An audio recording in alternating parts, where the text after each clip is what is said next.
আমার তো লিটারালি ভয় লেগে গেছে। এ বাপ রে গাইস,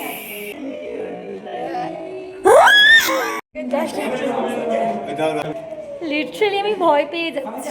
মানে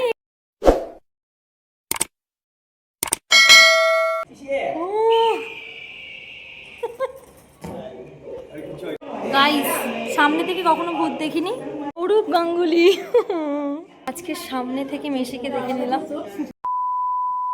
কালকে সারাদিন এত স্ট্রাগল করার পরেও আজকে সকাল সকাল বেরিয়ে পড়েছি আবার ঘুরতে যাওয়ার জন্য। সত্যি বলতে লজ্জা টজ্জা একদম লাটে উঠে দিয়েছি। কালকে সারা রাত মাথা ধরা নিয়ে উঠতে পারছিলাম না। আজকে সকাল সকাল আমি আবার সেজেগুজে বেরিয়ে পড়েছি। এভরিওয়ান, কেমন আছো তোমরা সবাই? আশা করি তোমরা সবাই খুব ভালো আছো। আমিও ভীষণ ভালো আছি। তো চলে এসেছি তোমাদের সাথে আবার একটা নতুন ব্লগ। চলো শুরু করা যাক আজকের মতন আমার একটা নতুন ব্লগ। শুরুতেই বলবো না আমরা কোথায় যাচ্ছি, পুরোটাই কিন্তু সিক্রেট।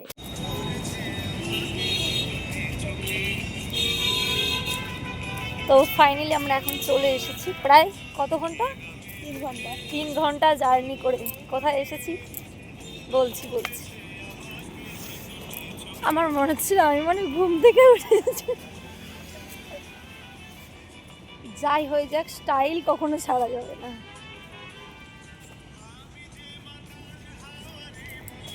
মানে মানুষ শ্যুট করতেছে ততক্ষণে তার অবস্থা খারাপ হয়েছে, এসে আবার এখানে মেকআপ করতে হবে। মানে আমরা 9:30টার সময় গাড়িতে উঠছিলাম আর এখন বাজে 12:30 বাজতে যায়।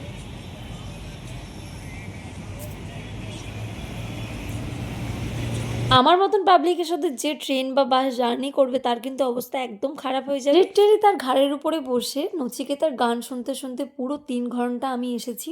এখন পরে আমার মনে হচ্ছে যে হ্যাঁ, আমার মুখে একটু রোদ লাগছে। কোথায় আসছি এখনো জানি না, কোথায় আসছি বলবো না, সিক্রেট। বুঝতে নিশ্চয়ই পারবেই। আজকে প্রায় আমরা দুজনে সেম জুতো, মানে একটু আলাদা দুজনে। এই যে পাশের জনটাকে দেখতে পাচ্ছ, ও না থাকলে হয়তো আমি এতটা জার্নি করে কখনোই আসতে পারতাম না। প্রথমত 1 ঘন্টা পর্যন্ত আমি নিজেকে আটকাতে পারবো, এরপরে আমার পক্ষে আর সম্ভব নয়। সত্যি বলতে ওর সাথে আমি গেলে ভীষণ পরিমাণে ওকে ডিস্টার্ব করি। আর একটা জিনিসই ভালো লাগে না, ও কোনোতেই বিরক্ত হয় না, কিছুতেই ডিস্টার্ব ভালো লাগছে না। ঘুরতে এসেও ভালো লাগছে না। কেন ভালো লাগছে না? আলু সেদ্ধ বিরিয়ানি খেলাম কলকাতাতে এসে। চলো তোমাদেরকে একটা জিনিস দেখাই, মনটা জাস্ট ভালো হয়ে যাবে। উফ, এরা কোথায় ছিল?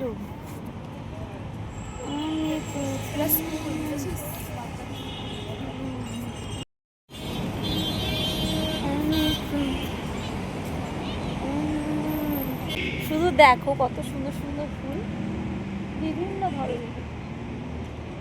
খিরাইয়ের থেকে বলবো এখানে অনেক ভালো, বিভিন্ন ধরনের ফুল এখানে পাওয়া যায়। থেকে নামার পরে আমাদের ভীষণ খিদে পেয়ে গেছিলো, তো ওখানেরই একটা পাশের দোকানে চলে গেছিলাম বিরিয়ানি খেতে। এতটাই জঘন্য খেতে, কি আর বলবো তোমাদের। ওখান থেকে যখন আমরা রোড ক্রস করতে যাচ্ছিলাম তখন আমার এই গার্ডেনটা চোখে পড়লো। লিটারালি এর আগে কখনো আমি এত ফুল দেখিনি, মানে ভাবনার বাইরে। পুরো ভিডিওটা তোমরা দেখলে বুঝতে পারবে এখানে কত রকমের ফুল আছে। এমন একটা জায়গায় এসেছি জাস্ট আমি তো দেখে অবাক, তোমরাও দেখো কোথায় এসেছি আমরা।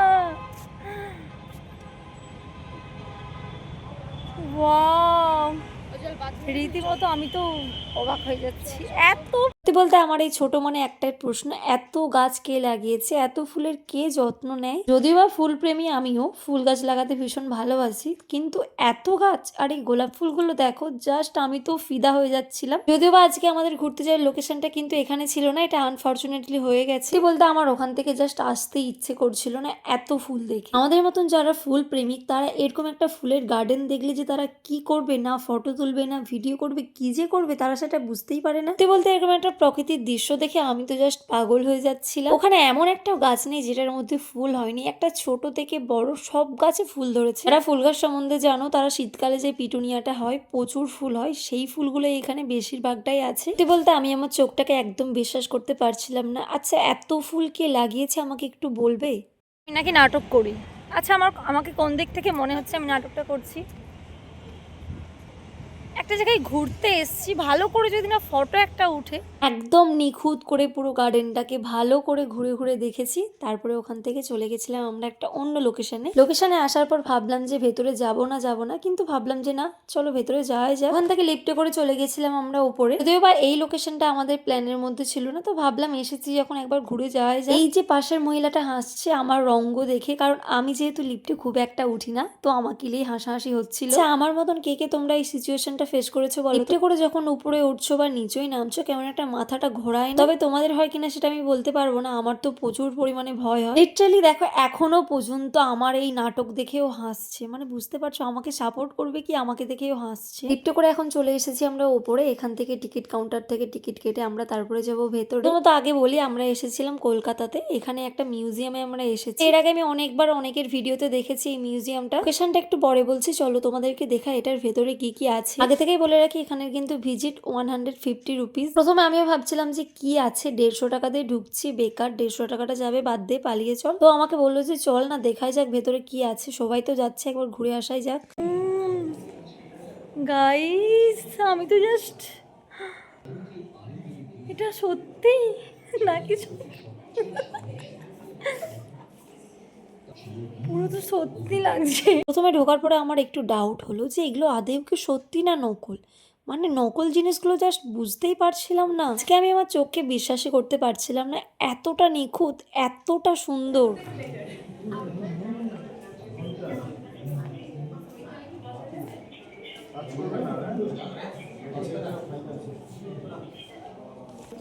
আমার তো বিশ্বাসই হচ্ছে না, এগুলো কি আদেও নকল।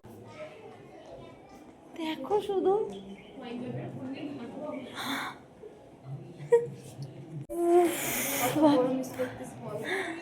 কোথায় চলে এলাম, ল্যাবে এসে গেছি আমরা। এখন আমরা এসেছি ল্যাবে।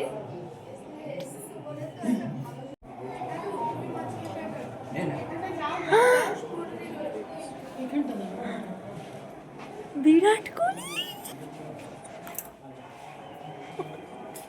অরূপ গাঙ্গুলি, ভাই কিছু মানে লিটারালি আমি অবাক হয়ে যাচ্ছি যে এত ভালো, মানে পুরো অরিজিনাল। হ্যাঁ, আমি ফার্স্টে বলেছিলাম যে আসবো না। দেখো তোমরা, হ্যাঁ আমি ফার্স্টে বলেছিলাম যে আসবো না। দেখো তোমরা, মেসি, আজকে সামনে থেকে মেসিকে দেখে নিলাম, কোনো কথা হবে না। আমি আমার চোখকে একদমই বিশ্বাস করতে পারছিলাম না, কারণ এটা আদেও অরিজিনাল নাকি নকল। অন গড, দূর থেকে তুমি বুঝতেই পারবে না এটা আদেও নকল নাকি অরিজিনাল। এই যে আমাদের মিঠুনদা এখন দাঁড়িয়ে আছে, তো এটাকে আমি একদম বিশ্বাস করতে পারছিলাম না। তারপর অমিতাভ বচ্চন, এভাবে তাকিও না প্লিজ, আমি পাগল হয়ে যাব। কেন এমন ভাবে থাকি, জাস্ট কে বলবে এটা অরিজিনাল না। মিঠুন দাকে দেখো। তারপরে আমাদের সবার ফেভারিট শাহরুখ খান, সামনে থেকে শাহরুখ খানকে দেখলাম।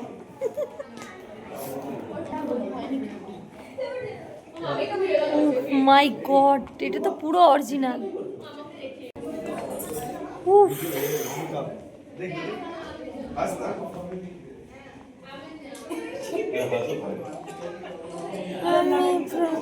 তো চলো, আমি আজকে দেখা করে নিলাম মিঠুনদার সাথে। মিঠুনদার স্টাইলে একটা পোজ তো দিয়াই যায়। ওখান থেকে ফটো ভিডিও তুলে আমরা চলে গেছিলাম নিচে। পরে তোমরা দেখতেই পেলে কি কি আছে। এবার চলো তোমাদেরকে নিচে কি আছে সেটা দেখাই।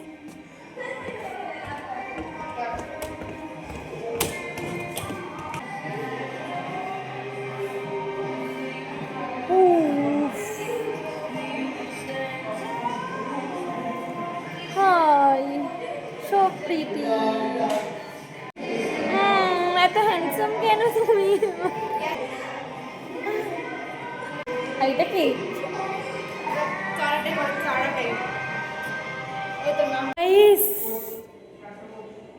কোথায় ছিলে?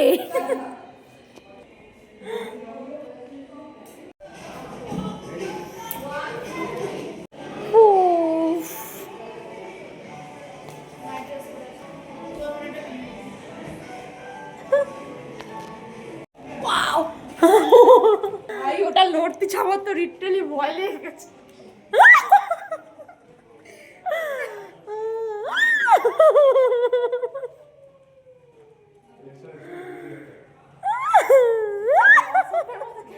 ওরে বাপরে গাইস,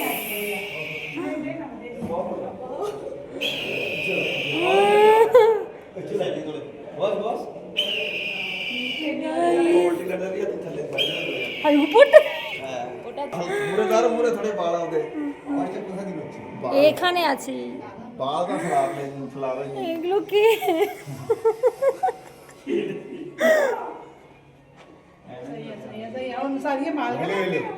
এটার কি অবস্থা?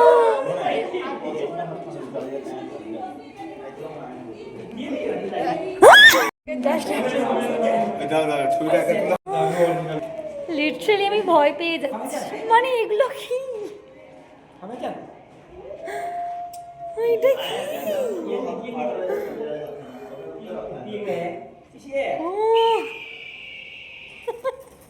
গাইস, সামনে থেকে কখনো ভূত দেখিনি, তো আজকে মানে রিয়েল দেখবো, পাশে বসবো।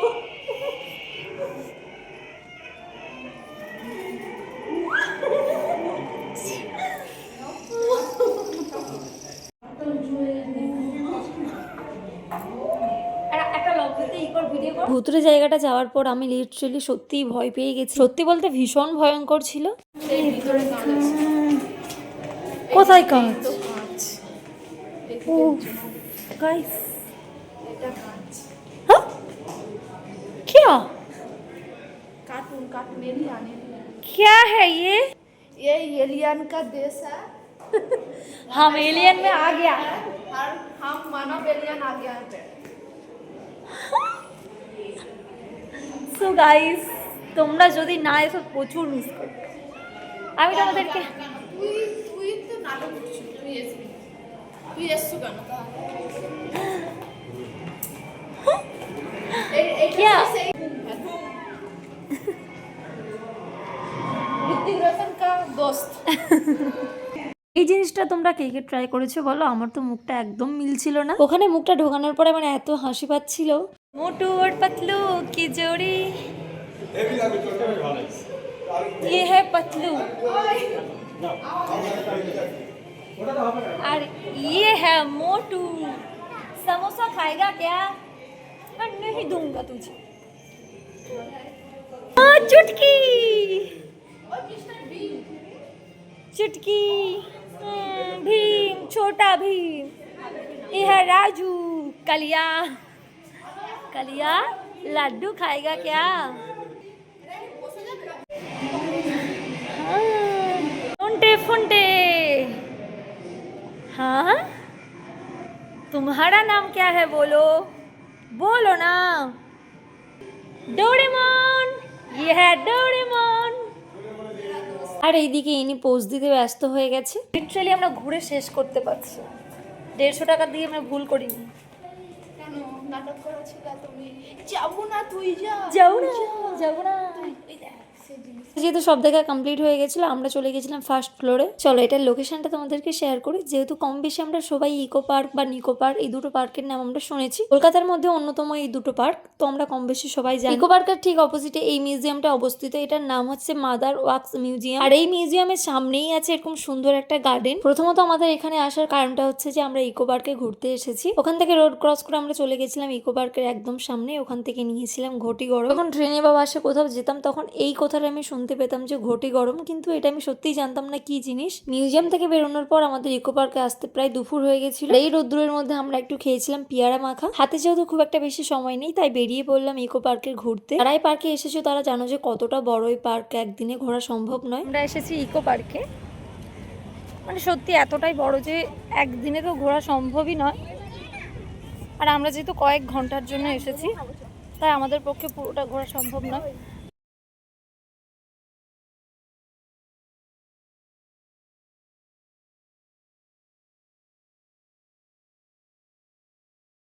ইকো পার্কে এসে ভালো লাগছে না, এত কে ঘুরে গাইস, ভালো লাগছে না। এত ঘোরা যাবে না, ভালো লাগছে, আমি ঘুরি আর শেষই হচ্ছে না। তো হাঁটাহাঁটি করার পর আমার একটু খিদে পেয়ে গেছিলো, তাই এখান থেকে খেয়েছিলাম। মোমোটা বেশ ভালো খেতে ছিল। তো আমরা এখন এসেছি তাজমহলের একদম সামনে। ওই দেখো,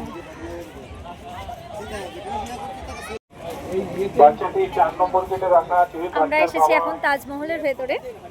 তো তোমরা কলকাতার ভেতরে পেয়ে যাচ্ছ তাজমহল।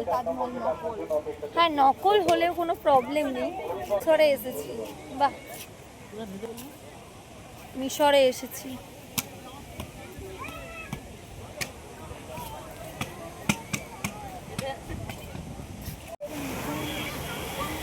গাইস, আজকে সারা দিনটাই শুধু ঘোরাঘুরি। দেখো তোমরা, কলকাতার ভেতরেও যে এত সুন্দর সুন্দর জায়গা আছে সত্যি আমার জানা ছিল না। তো ইকো পার্ক মানে যারা যারা এসেছে জানো যে এখানে কত অনেক কিছুই দেখার জিনিস আছে, তার মধ্যে এটা হচ্ছে তাজমহল। তাজমহলে ভিজিট নেয় 30 টাকা করে। সবাই মিলে একসাথে কিন্তু ইকো পার্কে পিকনিক করলে খুব আনন্দ হবে। আমরা যেহেতু 4টের গাড়িটা ধরবো, তাই এখানে বেশি আর লেট করবো না, এখান থেকে বেরিয়ে যাবো। যেহেতু ভিডিওটা অনেকটাই লং হয়ে গেছে, আমি আর বাড়াতে চাইছি না। আজকের মতন ব্লগটা এখানেই শেষ করছি। ভালো লাগলে অবশ্যই একটা লাইক করে যেও। বাই।